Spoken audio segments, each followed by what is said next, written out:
Ер нь зүгээр зарчмын их хурлын дарга нэг анхаарал хандуулахгүй болохоо байсан зүйл нэг байна. Ер нь энэ хууль засаглалтай холбоотойгоор энэ ардчилсан эрх зүй төрийн чинь үндэснөөрөө хууль засаглал асуудал байгаа. Монгол улс бол парламент засаглалтай улс орн.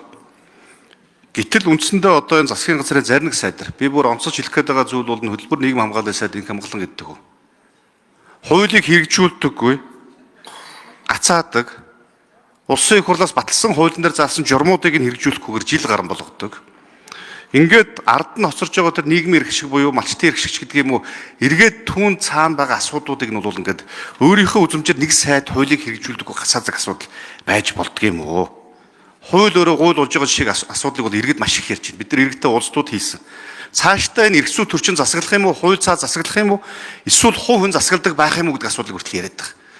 Тэгэхээр бид нар энэ дээр ер нь хуулийнхаа хэрэгжилтэн дээр зарим энэ сайд нар дээр нь асуудлыг нь ярих хэрэгтэй байх оо.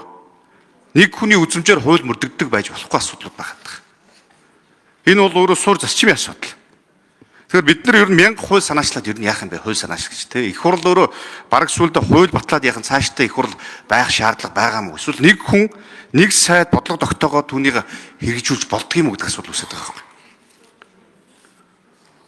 Уг нь бол бид нар одоо нэг талдаа би бас нийгэм хамгааллын яамтай холбоотой асуудал одоо энэ нэг талдаа бас бухимдж байна л да бас.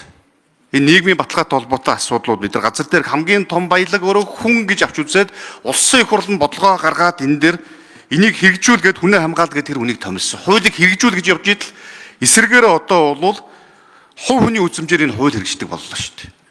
Маш олон одоо малчид энэ асуудлуудыг ярьж байна. Нийгмийн баталгааг хангах асуудлуудыг ярьж байна. Хуулийг хэрэгжүүлэх асуудлуудыг ярьдаг. Тэгэхээр бол энэ өөрөө зөвхөн зүгээр нэг салбар дээр байгаа асуудал биш, нэг сайд дээр байгаа асуудал биш. Улсын их хурл хууль баталгаас гадна хуулийнхаа хэрэгжилтийг шаарддаг, энэ асуудал бол зарчмын асуудал болоод байна. Энэ дээр бид нар нэг улсын их хурлаас дөрвтэй асуудлыг хөндөж гаргаж ирж тавихгүй бол үндсэндээ бол иргэдийн бухимдлыг маш ихээр үүсгэж байна. Нийгмийн асуудлууд маш ихээр тулгамдж байна.